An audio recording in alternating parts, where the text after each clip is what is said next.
Good evening and welcome. I am Amarachi Rani. Tonight, the Borno state government imposes dusk to dawn curfew following the invasion of a mosque by two teenage suicide bombers, killing 4 persons.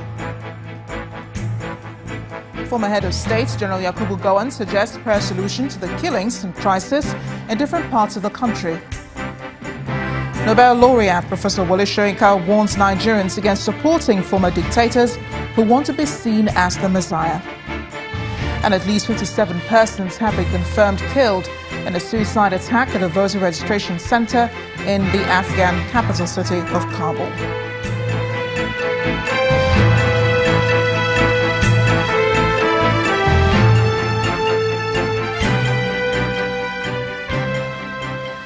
Borno state government authorities have imposed a dusk-to-dawn curfew in Bama local government council after 4 people were killed, 8 others injured in a suicide bomb attack at a mosque. The chairperson of the State Emergency Management Agency, Yabawa Kolo, confirmed that the attack was carried out by two suicide bombers, a male and female aged between 13 and 14. They reportedly invaded the mosque during the morning prayers and detonated their improvised explosive devices. Most of the victims are recently returned former internally displaced persons who have just been resettled by the Borno state government. They are also mostly adult males who have been evacuated to the General Hospital in Maiduguri by the State Emergency Management Agency for treatment. Suicide bombers, 13-year teenagers actually, both of them are teenagers, male and female. They just sneaked their way into the mosque and detonated the explosive devices where it claims they are right and that it claims 2 lives there. Then the 2 remaining, they died at the emergency. Then we have 8 sustaining various degrees of injuries, very pathetic conditions. Meanwhile, armed bandits today attacked Kampache and Loki communities in Basa local government area of Kogi state, killing 6 people. The gunmen, numbering over 20, reportedly invaded the communities in the evening, burning down houses and vehicles. The Commissioner of Police in Kogi state, Ali Janga, who confirmed the incident, says a combined police mobile team and the army promptly moved to the scene and engaged the bandits. In the ensuing exchange of gunfire, 6 of the bandits were killed, while others escaped with various injuries. He adds that a thorough investigation has been ordered into the incidents and has vowed to prosecute anyone linked to the attack. For Nigeria's former military head of state, General Yakubu Gowon, the country's problems can be solved faster through prayers than weapons of war. He offered this advice in Bayelsa State, where he's attending a national prayer conference. General Gowon also appealed to the citizens to shun violence and retaliation. The state governor, Seriake Dixon, who played host to the former head of state, also asked leaders across the country to take responsibility and stop the bloodletting.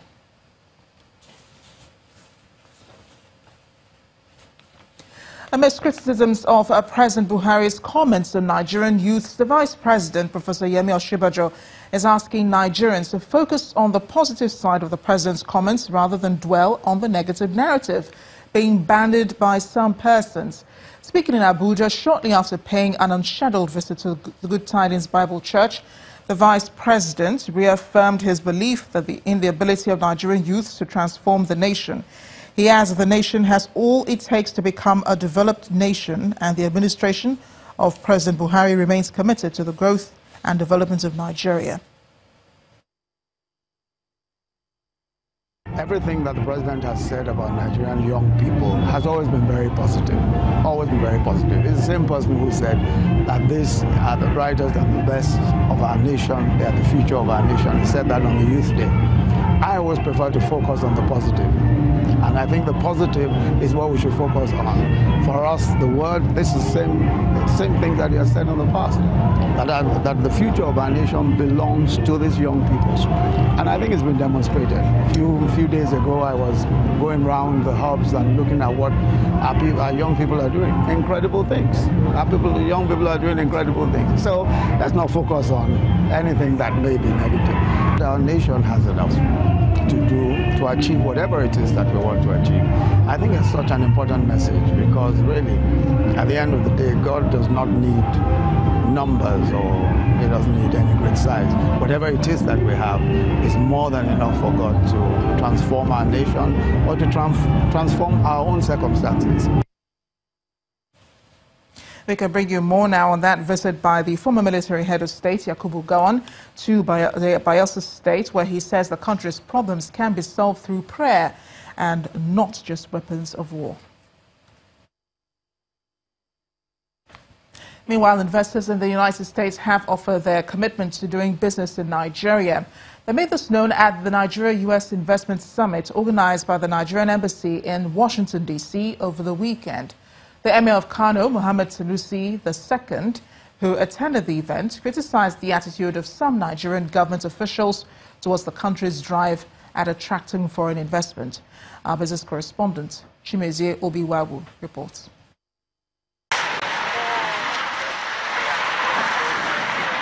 The streets of Washington, D.C., so busy with lots of visitors from different parts of the world who have come for the 2018 IMF World Bank Spring Meetings. However, it's not just the spring meetings that are ongoing here. The Embassy of Nigeria in the U.S. also used the opportunity to host a Nigeria-U.S. Investment Summit. As you all are aware, the main aim of the summit is to attract investors to explore the huge unexploited opportunities that abound in Nigeria to invest their capital for the mutual benefit of both parties. With the theme, Nigeria is open for business, the summit attracted a lot of Nigerians within and outside the U.S., including the Emir of Kano, Muhammadu Sanusi II. The U.S. government was also represented. The Undersecretary for International Trade, U.S. Department, says the U.S. is ready to partner with Nigeria in its investment drive. We recognize the 2018 U.S.-Nigeria Investment Summit as a prime opportunity for the U.S. and Nigerian business community to engage in record-breaking deals of mutual value. Both this administration and senior U.S. business leaders are serious about enhancing commercial engagement with Nigeria. We view Nigeria as one of the important growth markets for American businesses, not just in Africa, but in the entire world. The Emir of Kano, Muhammadu Sanusi II, did not mince words in admonishing some Nigerian government officials who were present in Washington but absent at this summit. We had a meeting today with investors. We were supposed to start at 9 o'clock. We started at 10. Okay? So we came in, Emir, they took me to the ambassador's office to sit down. When investors were waiting down here, that is not how you attract investors. Okay, we had a list of people who were there, the vice president, the ministers, some of them are in town, they haven't come up. So you invite the U.S. Commerce Secretary, invite top investors, your ministers are in Washington and they do not come to talk to the investors about Nigeria. That is not how you talk to Nigerians. If you had this forum in the Rwandan embassy, I assure you President Kagame himself will be there. For many diaspora investors, investing in Nigeria is synonymous with investing in the whole of West Africa and Africa at large. And with the recent launch of the Nigeria Economic Diplomacy Initiative, they say Nigeria is truly open for business. From Washington, D.C., Chimezie Obiwagu, Channels Television News. The Finance Minister Kemi Adeosun and the Central Bank Governor Godwin Emefiele have explained the reasons behind their absence at the Nigeria-U.S. Investment Summit organized by the Embassy of Nigeria in the United States. This follows the criticism from the Emir of Kano, Muhammadu Sanusi, of Nigerian officials for what he described as their carefree attitude to investment opportunities.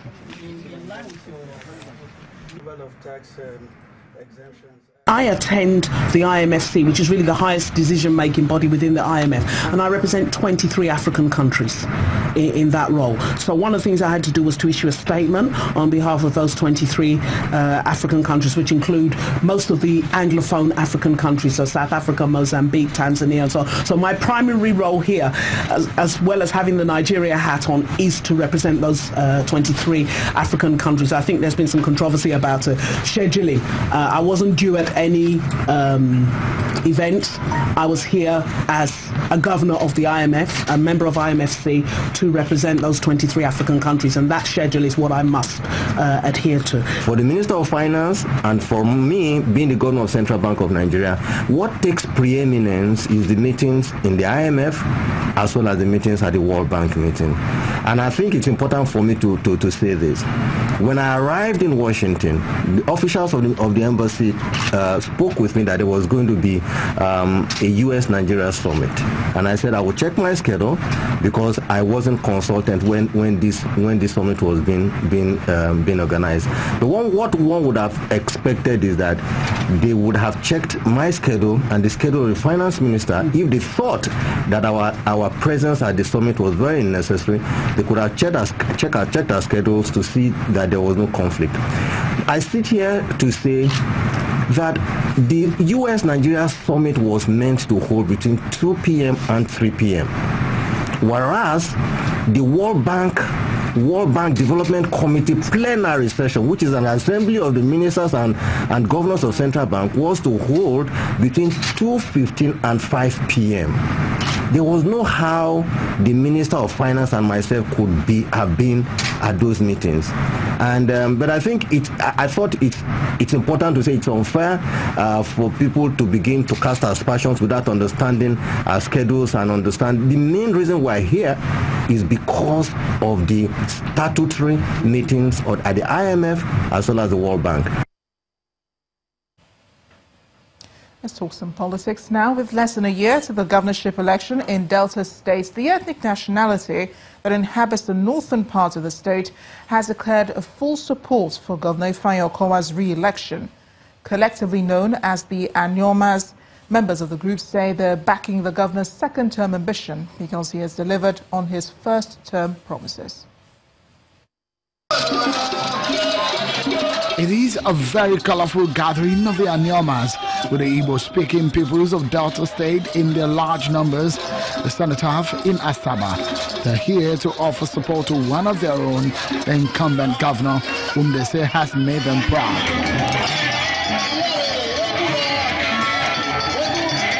The roll call of dignitaries from the People's Democratic Party's leadership is quite impressive, making it evident that the goodwill extends beyond the state. Whether there is security, job, Europe, or whatever, they are your people. They are your subjects. God has placed you in a position to resolve their problems, to address their concerns, and be a father to all. I have not seen any party that want to contest against Okowa. If any party want to contest, the party will come to Delta and tell Delta people, see what I've done for you people. That is why you should vote for them. Not so. Former governors of the state are also throwing the weight behind Governor Okowa. For them, he has built on the legacies of the founding fathers of Delta State. My appeal to the Anyama people is that they must stay with him to the end. Please don't leave him halfway. The party's national chairman also seizes the opportunity to condemn the statement attributed to President Muhammadu Buhari in London about Nigerian youths, insisting that PDP remains the only hope for Nigeria. Our youth are resourceful, our youth are energetic, our youth are innovative, our youth are future leaders of tomorrow.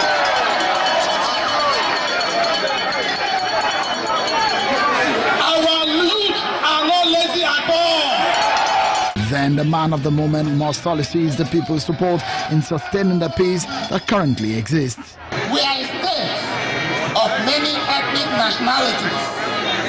We are one people, connected by one cord, and by the special grace of God, we have made a statement by the electioneering campaign and the votes that followed that we believe in one Delta, and that we believe that we are one people of one state. With the incumbent governor set to fly the flag of the ruling party in the state, all eyes will probably be on the opposition or Progressive Congress to see whom they will put forward to challenge him for the highest office in Delta State. The